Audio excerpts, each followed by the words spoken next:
La Leonor tenia 14 anys i 3 hores quan va posar-se a treballar. Aquestes coses queden enregistrades a la sang per sempre.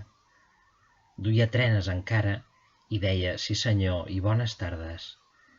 La gent se l'estimava, la Leonor tan tendra, i ella cantava mentre feia córrer l'escombra. Els anys, però, a dins la fàbrica es dilueixen en l'opaca grisor de les finestres, i al cap de poc la Leonor no hauria pas sabut dir d'on li venien les ganes de plorar ni aquella irreprimible sensació de solitud. Les dones deien que el que li passava era que es feia gran i que aquells mals es curaven casant-se i tenint criatures. La Leonor, d'acord amb la molt sàvia predicció de les dones, va créixer, es va casar i va tenir fills.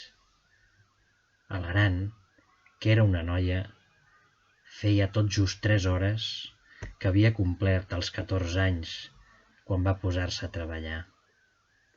Encara duia trenes i deia sí senyor i bones tardes.